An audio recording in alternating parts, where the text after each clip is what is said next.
Abra sua Bíblia no Salmo de número 128. O Salmo de número 128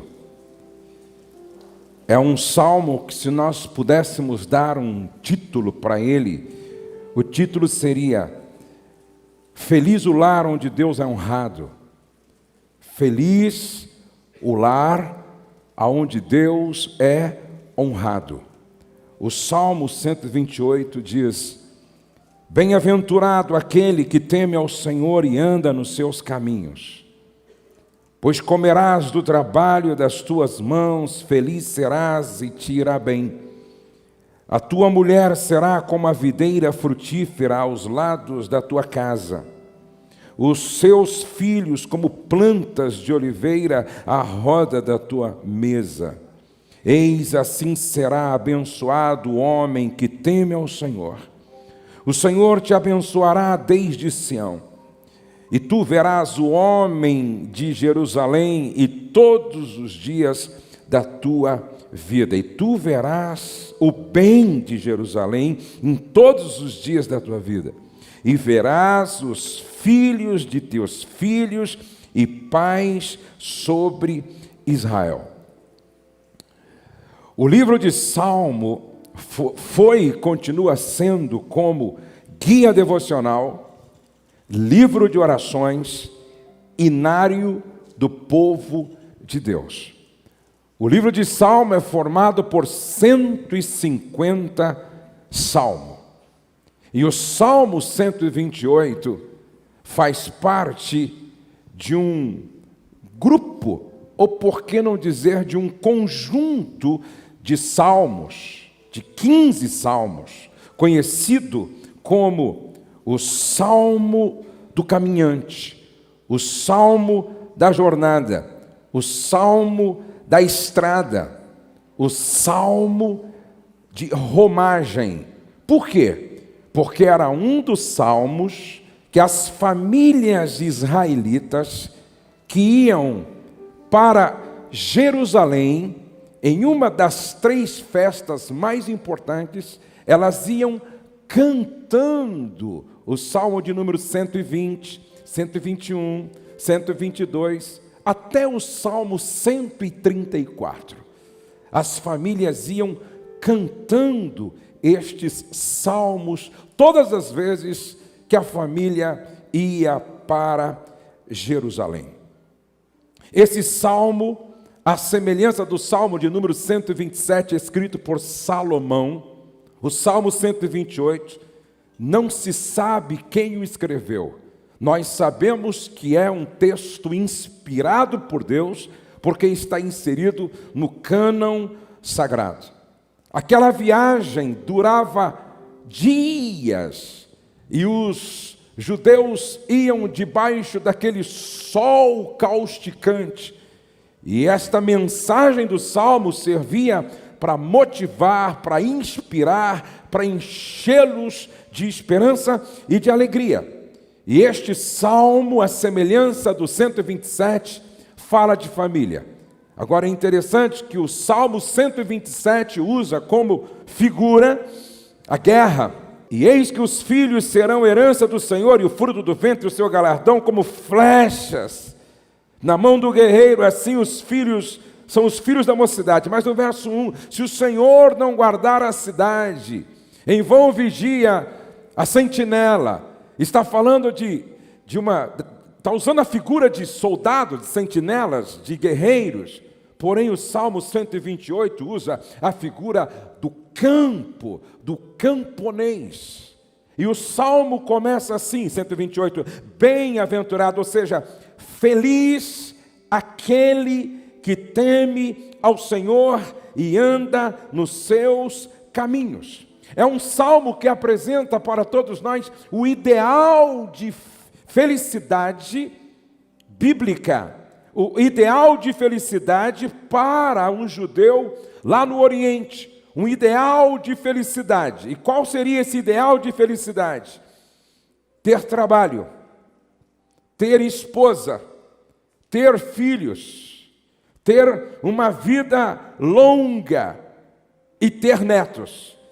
Esse era o ideal de felicidade para um judeu naquele tempo. Ter uma lavoura, ter um campo, ter um sítio, ter uma chácara, ter uma fazenda, ter trabalho, ter uma esposa, ter filhos, ter uma vida longa e também poder ver os netos, e verás os filhos dos teus filhos, pais, sobre Israel. Agora preste atenção como começa o Salmo. Feliz aquele que teme ao Senhor e anda nos seus caminhos. Feliz. Mas afinal de contas, qual é o conceito de felicidade? Se eu perguntasse para você hoje, o que é felicidade para você? O que é ser feliz para você? O que é ser feliz para você? Aristóteles disse que a felicidade é o maior desejo dos seres humanos. A felicidade é o maior desejo dos seres humanos. Aristóteles ainda diz que a felicidade é um estilo de vida. Com frequência eu digo para os casais, entre ter razão e ser feliz, escolha ser feliz. Mas o que é ser feliz? Augusto Cury diz, ser feliz é deixar de ser vítima dos problemas e se tornar autor da própria história. Ser feliz é deixar de ser vítima dos problemas e se tornar autor da própria história. É agradecer a Deus a cada manhã pelo milagre da vida. Ser feliz é não ter medo dos próprios sentimentos. É saber falar de si mesmo, é ter coragem para ouvir um não, é ter segurança para receber uma crítica, mesmo que injusta. Mas eu quero dar uma definição muito prática, bíblica e clara de felicidade. À luz da palavra de Deus, ser feliz é ter paz com Deus, paz consigo mesmo e paz com o próximo. Ser feliz é ter paz com Deus, paz consigo mesmo e paz com o próximo. Se você tiver isso, você pode estar no deserto, você pode estar no vale, você pode estar vivendo qualquer situação adversa. Se você tiver paz com Deus, se você tiver paz consigo mesmo, se você tiver paz com o próximo, principalmente dentro da sua casa, você é feliz. Porém, o salmista diz: como é feliz aquele que teme ao Senhor. Não é aquele que tem medo do Senhor, mas é aquele que tem um amor que gera respeito pelo Senhor. É aquele que honra a Ele, o reconhecendo como Senhor da sua vida. E porque Ele o reconhece como Senhor da sua vida, o seu prazer é em viver para agradá-lo. Como Ele o reconhece, como Ele reconhece o Senhor como Senhor da sua vida, o seu prazer é viver para agradá-lo. Nesse sentido, ele teme ao Senhor. Agora a Bíblia diz no verso de número 2: pois comerás do trabalho das tuas mãos, feliz serás e te irá bem. O Salmo diz que o trabalho também gera felicidade. O trabalho também gera alegria. E ele associa o trabalho, ou por que não dizer, em algumas versões diz, feliz e próspero serás. Ou seja, ele coloca felicidade e prosperidade logo depois do trabalho. Do trabalho das tuas mãos comerás, feliz serás e tudo te irá bem. Olhem para cá, por favor. Como eu gostaria que todos os rapazes que estão namorando estivessem aqui. Porque esse salmo é dirigido para o homem antes de se casar, mas que será o homem da casa. Está falando primeiro com o homem solteiro, logo em seguida vem o homem casado, logo em seguida vem o homem pai, logo em seguida vem o homem avô. Mas primeiro fala com o homem solteiro, mas que está se preparando para casar, porque em seguida diz: a tua esposa, a tua mulher será. Está falando com o noivo, está falando com aquele que está namorando, está falando com aquele que pensa em constituir uma família com aquela com a qual ele já está noivo. E diz assim: do trabalho das tuas mãos comerás. Você não vai comer do trabalho das mãos do sogro. Você não vai comer do trabalho das mãos da sogra. Você não vai comer do trabalho das mãos solidárias da comunidade a que você pertence. Não. Diz: do trabalho das tuas mãos comerás. Preste atenção, homens. A Bíblia coloca o homem no mercado de trabalho. Por quê? Porque o homem tem 3 responsabilidades básicas como líder, cabeça de uma família. Primeiro, a responsabilidade de dar proteção. Segundo, a responsabilidade de dar provisão. Terceiro, a responsabilidade de dar direção. Repete comigo: provisão, direção, proteção. Outra vez: provisão, proteção, direção. Isso tem a ver com maturidade.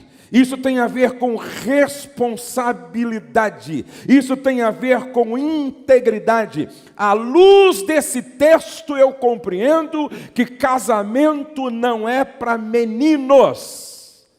Casamento é para homens. Eu vou repetir. Casamento é para homem. Casamento não é para meninos. Porque requer maturidade, responsabilidade e integridade. Trabalho fala de serviço. Serviço tem a ver com servir. Por isso, quem não serve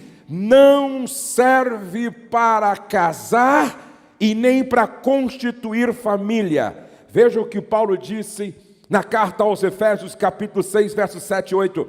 Sirvam aos seus senhores de boa vontade, como servindo ao Senhor e não aos homens. Provérbios 14, verso 23. Todo trabalho árduo traz proveito, mas só falar leva à pobreza. Provérbios 12, verso 24. As mãos diligentes governarão, mas os preguiçosos acabarão como escravos. Presta atenção. As mãos do trabalhador, as mãos dos que vão à luta, as mãos dos que não têm preguiça, as mãos do diligente, preste atenção, governarão. Olha como está escrito na Bíblia a mensagem. O que é proativo, que tem iniciativa própria, que acorda cedo, que vai atrás, que arregaça as mangas, sobressai e se torna líder. Mas o preguiçoso não tem jeito, será dominado. Interessante. Quem inventou o trabalho não foi o diabo. Quem inventou o trabalho não foi Satanás. Trabalho é iniciativa de Deus. Ele faz Adão, o coloca no jardim e diz: estou te colocando aqui para você cultivar e para você guardar. Êxodo capítulo 20, verso 9 ao 11, aonde Deus dá aos homens, através de Moisés, a lei, o decálogo: 6 dias trabalharás e farás toda a tua obra. Provérbios 20, verso 13, não ames o sono, para que não empobreças. Diga para o irmão ao lado: quem dorme muito ficará pobre. Morrerá pobre. Então eu sei que muitos solteiros e muitas solteiras estão me ouvindo, e a primeira parte do Salmo está falando com um homem que ainda não casou-se, mas que está indo para o casamento. Preste atenção aqui. Quantas não se casaram ainda? Levante a mão. Meninas que não se casaram, levante a mão assim, bem alto, por favor. Ok, que bom que vocês vieram. Comecem bem. Comecem com um rapaz que gosta de trabalhar. Porque quem nada faz, nada vale. Quem nada faz, nada vale. Para com essa história, menina. Mamãe, estou namorando e ele é um gato. Pastor, agora vai, pastor. Ele é um gato, pastor. Até hoje eu estou procurando saber para que serve o gato. Você conhece algum gato guia? Você já viu algum policial no aeroporto com um gato cheirando as malas? Você já viu algum boiadeiro usando um gato para ajudar ele a tocar os bois? Você já viu algum caçador com um gato caçando? Só se for rato. Você já viu algum gato guardando a casa? Já viu? Eu nunca vi um bicho mais preguiçoso do que o gato, gente. Você olha para a cara do gato, você fica com preguiça. Gato não toma banho. Gato é folgado, gente. Eu vou dar um conselho para as meninas: escapa-te por tua vida dos rapazes que têm espírito de gato. Agora, não são só os rapazes que precisam acordar para a vida nesse sentido. Cuidado com as meninas gatinhas que dormem até o meio-dia. Acordam mal-humoradas. Quando a sua filha, pré-adolescente, acordar mal-humorada e reclamar de tudo, pergunta para ela: quem paga a conta de luz? É você? Não? E a conta de água? Também não. E a comida? Você paga? Também não. E o aluguel você paga? Também não. E a gasolina do carro que te leva, você paga?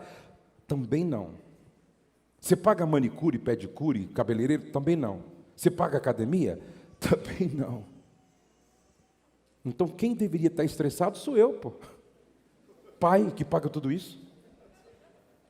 Você tinha que levantar dando glória a Deus e deitar dando glória a Deus. Cuidado, rapaz, com as meninas que não servem em casa para nada. Sabe por quê? Um grande marido começa com um bom filho. 4 perguntas os pais deveriam fazer para a moça que chega pedindo para namorar com aquele rapaz. 4 perguntas. Primeira pergunta: filha, você se casaria com o Deus dele? Qual é o Deus dele? Que Deus ele serve? Segundo, filha, você se casaria com os valores dele? Quais são os valores dele? Terceira pergunta: você se casaria com a família dele? Porque casar é como comprar um CD. Você gosta de uma música e leva 15 para casa. E não tem como casar e eliminar, excluir, sepultar a família do outro. Existe ex-mulher, esposa, ex-marido, mas não existe ex-mãe, ex-pai, ex-filho. Você se casaria com a família dele? Você se casaria com a missão de vida dele, se é que ele tem? Mais uma quinta pergunta: ele trabalha? Trabalha?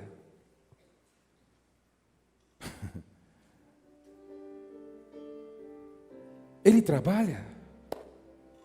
Ele ganha o mínimo necessário para sustentar você? Para sustentar uma casa, do trabalho das tuas mãos comerás. Isso aqui está falando de maturidade. Isso aqui está falando de responsabilidade. Isso aqui está falando de integridade. Para ser o homem da casa, precisa ter responsabilidade. Casamento é para homem e não para meninos. Isso aqui está falando de maturidade, responsabilidade. Isso aqui está falando de integridade de caráter. Mas o verso de número 3, agora está falando do homem da casa com a sua esposa. A tua mulher será como a videira frutífera no interior da sua casa. A tua mulher será como videira frutífera no interior da sua casa. 2 plantas eram nacionalmente muito importantes para Israel: a videira, porque produziu vinho, e a oliveira, por causa do azeite. A tua mulher será como uma videira frutífera no interior. Fala daquela parte na tenda, no interior, espaço da mulher. Por isso, amados, é preciso deixar muito claro: a mulher deve se casar se for vocacionada para a casa. Preste atenção. A mulher, a jovem deve se casar se ela tem vocação para ser do lar, mesmo que ajude o marido trabalhando fora, ela precisa gostar da casa, de casa. Precisa gostar de cozinha, precisa gostar de sala, precisa gostar de quarto, precisa gostar de arrumar a casa, de cozinhar, de lavar, de passar, mesmo que tenha condição financeira para pagar alguém para ajudar, ela precisa gostar de casa. Preste atenção que o texto está dizendo assim: olha, a tua mulher será como a videira frutífera no shopping center. Não. No teatro, no cinema, não. No templo, não. Batendo perna na rua, não. A tua mulher será como videira frutífera no interior da sua casa. E por que videira frutífera? Porque vai produzir alegria, gerando filhos. Mas não só nesse sentido. Da videira sai o vinho. E no Salmo de número 104, relaciona o vinho com alegria. Retraduzindo esse texto, a tua mulher será uma fonte de alegria no interior da sua casa. A sua mulher será uma fonte de alegria no interior da sua casa. Uma fonte de alegria como esposa. Uma fonte de alegria como mãe. Não verá os filhos como pragas. Ela não verá os filhos como estorvo. Não verá os filhos como problema. Preste atenção. Todo casal judeu, nessa época, queria ter muitos filhos.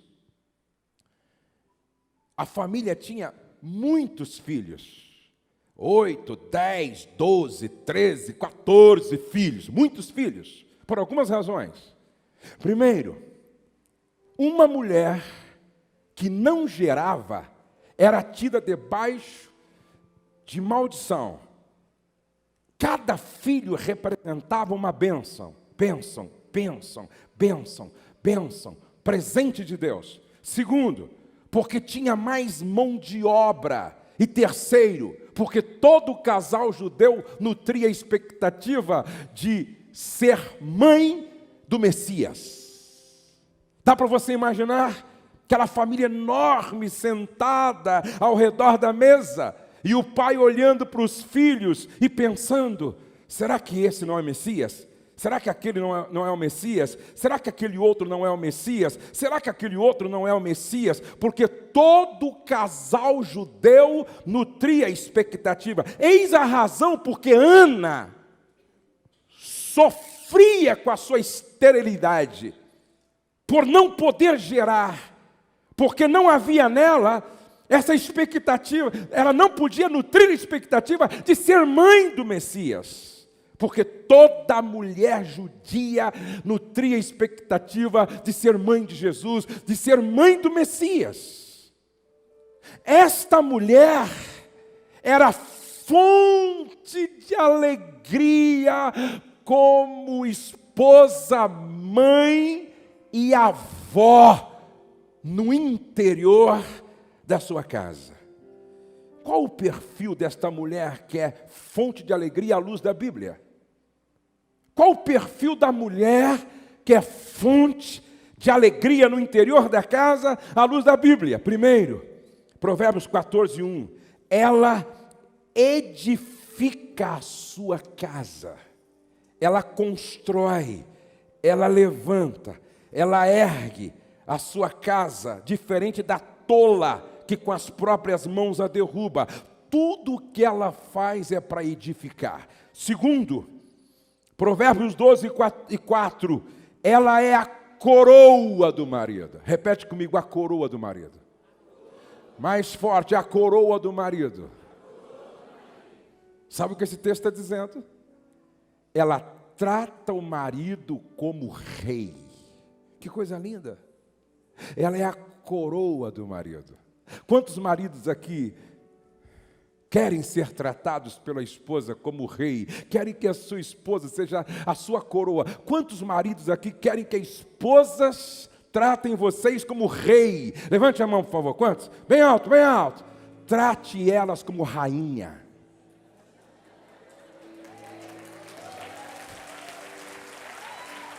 É simples assim. Quer ser tratado como rei? Trate a sua mulher como rainha. Agora preste atenção.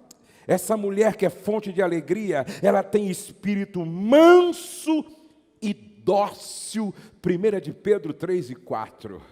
Manso, calma, serena, tranquila. Ela conta até 10. Se precisar, ela conta até 50. Parece com a sua esposa, né, irmão? 4, Provérbios 31 e 26, diz que ela abre a boca com sabedoria. Uma mulher que abre a boca com sabedoria, ela fala o certo, na hora certa, da forma certa, no lugar certo. Número 5, essa mulher que é fonte de alegria, ela tem autoestima. Cantares capítulo 1, versos 5 e 6, muito interessante esse texto. Ela diz assim, olha, os meus irmãos se revoltaram contra mim e me colocaram para guardar as vinhas deles. E eu fiquei tanto tempo exposta ao sol que a minha pele ficou queimada e escurecida. Porém, olha que coisa linda. Porém, eu continuo bela como as cortinas do templo de Salomão. Você lê o livro de Cantares, você vê algo extraordinário nesta mulher. A sua autoestima, a sua autopercepção. Ela diz assim, eu sou o lírio dos vales e a rosa de Saron. Irmã, a maneira como você se enxerga determina a sua felicidade ou infelicidade. A maneira como você se percebe determina o seu sucesso ou o seu fracasso. A maneira como você se enxerga determina até aonde você irá. Eu vejo mulheres bonitas se achando feias. Essa mulher diz, estou com a minha pele escurecida, porque meus irmãos me fizeram ficar exposta no sol, lá na lavoura, cuidando das vinhas deles. Porém, quando eu me vejo, eu me enxergo tão bela como as cortinas do palácio de Salomão. Como é que você se vê? Eu estava em Londres, ministrando. Depois do culto, fui almoçar com um grupo de esposas de pastores e pastores. E eu e a Rose vimos lá, né, Rose? Uma esposa de pastor que estava batalhando para emagrecer. E ela tinha já perdido alguns quilos, não é? Só que ainda não estava no peso ideal. Mas ela fazia cada brincadeira com ela mesma. E ela falava de um jeito assim, como sendo a dona da cocada preta. Ela brincando com a sua própria, com o seu próprio peso. E ela se achava, assim, a mais bonita de todas. Eu achei aquilo maravilhoso. Passe a se enxergar como Deus te vê. Quando Deus olha para você, Ele diz, pérola de raro valor. Quando Deus olha para você, Ele diz, você é a menina dos meus olhos. Quando Deus olha para você, Ele diz, você é templo do meu Espírito Santo. Quando Deus olha para você, Ele diz, você é a catedral móvel que transporta a minha glória. Quando Deus olha para você, Ele vê Jesus em você. Por isso, se enxergue como Deus te enxerga. Se perceba como Deus te percebe. E aí, você diz, mas o meu marido, se o teu marido te ama, ele sempre vai olhar para você com as lentes do amor. E essas lentes fazem milagre, gente. Às vezes eu vejo assim algumas irmãs dizendo assim, ó, o marido não é aquela coisa toda, não é? O marido não está com essa corda toda. E eu vejo algumas irmãs falando assim, numa roda, é um gato, não é? É lindo, não é? Olha que maravilhoso.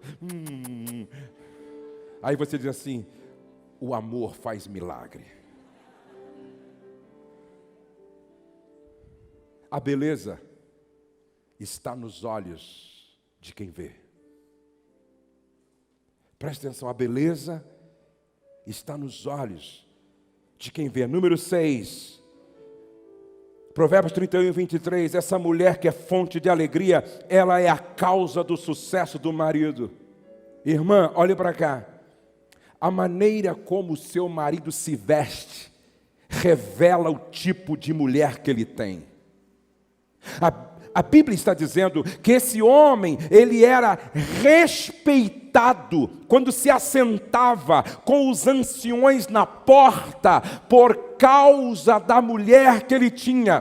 Preste atenção, uma mulher sábia se torna a causa do sucesso do marido. Vocês ouviram aqui o Delino dizendo, eu liguei para minha mulher e disse para ela, surgiu uma oportunidade, fico aqui ou não? E a mulher sábia disse, fica, enviou roupa para ele. Preste atenção, mulher visionária, mulher que enxerga além, mulher que se torna a causa do sucesso do marido, porque é positiva, é otimista. Provérbios 31 e 24, ela é proativa, tem iniciativa. Aqui diz que esta mulher, ela faz roupa, ela vende roupa, ela avalia uma propriedade, ela compra, ela negocia, ela é proativa, ela não espera o marido empurrar ou uma situação catastrófica obrigá-la. Ela toma a iniciativa para fazer as coisas acontecer. Ela não fica apenas reclamando em casa, murmurando, não. 8, ela tem visão positiva do futuro. Provérbio 31, 25, diz que ela ri ao olhar para o futuro. Ela não tem medo da velhice, porque ela sabe que a beleza interior não enruga, a beleza interna não envelhece. Por isso ela olha para frente e dá risada do futuro. Ela não tem medo das rugas, porque ela está envelhecendo de forma inteligente. Efésios 5 e 24, ela exerce missão de apoio. Agora preste atenção, eu quero concluir lendo o último verso. E verás os filhos de teus filhos e pais sobre Israel. Isso é uma profecia. Você crê? Você crê que há promessas nesse salmo aqui? Faça assim com a sua mão, por favor. Faça assim. O Senhor te abençoará. Eu vou repetir. O Senhor te abençoará.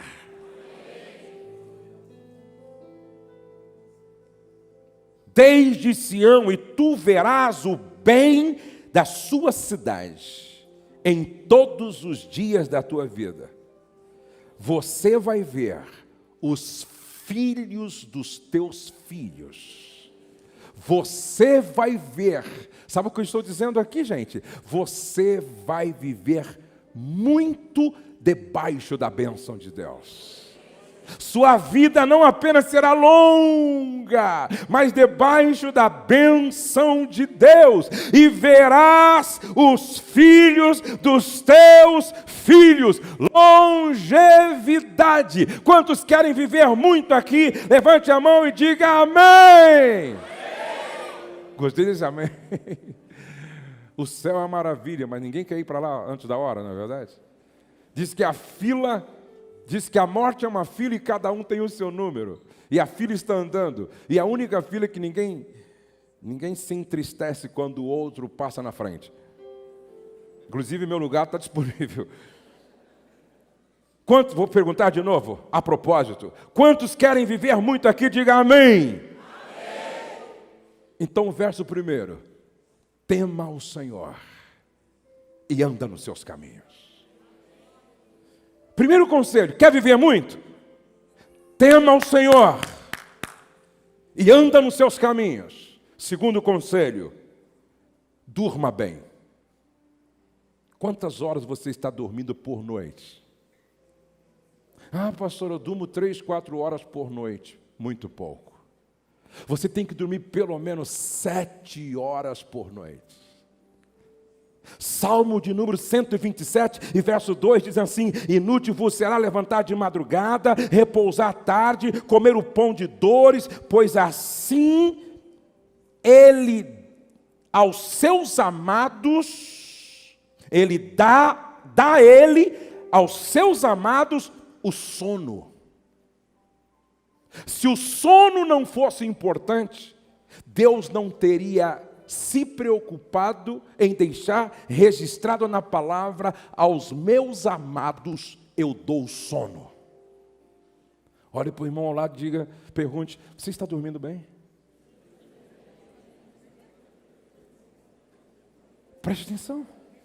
Tem muita gente que acorda mal-humorado, irritado.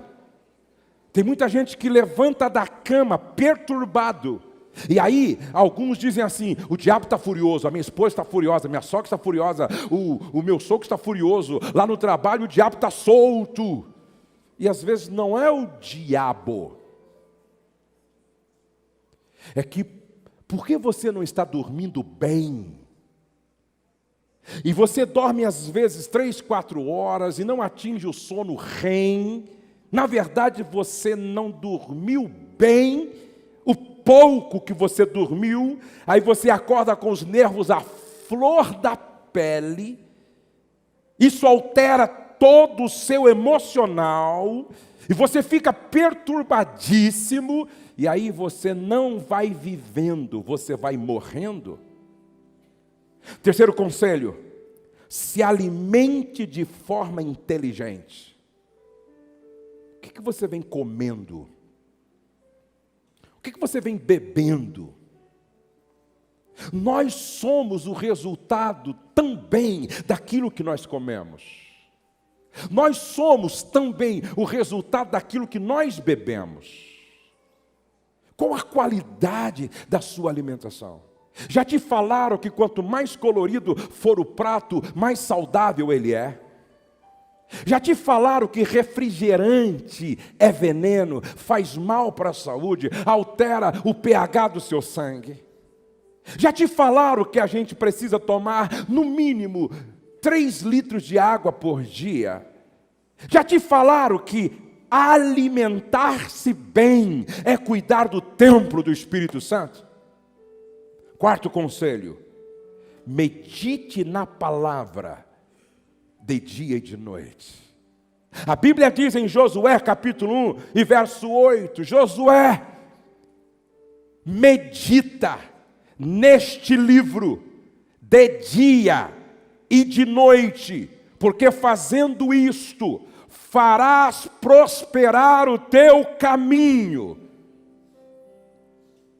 Quinto e último conselho para viver muito, Efésios 6, verso 2 e 3, honra teu pai e tua mãe, para ter longa vida e vida longa próspera. Olha para cá. Um dia eu ouvi um filho dizer para mim: eu não converso com a minha mãe há 3 anos. Preste atenção. Esse filho pode ser enterrado pela mãe. A Bíblia garante vida longa para filhos que honram os pais. A desonra pode encurtar meu tempo de vida. E não só encurtar meu tempo de vida, mas fazer com que a minha vida seja não próspera, seja uma vida desgraçada, porque é uma vida que não conta com a graça de Deus. Honra teu pai e tua mãe, para que te vá bem e vivas muito tempo sobre a terra. Repete comigo pelo menos 3 vezes. Feliz é o lar onde Deus é honrado. Quando eu honro meu pai, estou honrando a Deus. Quando eu honro minha mãe, estou honrando a Deus. Feliz é o lar onde Deus é honrado. Se vocês me entenderam, aplaudam bem forte ao Senhor nessa noite. Vamos ficar de pé na presença de Deus.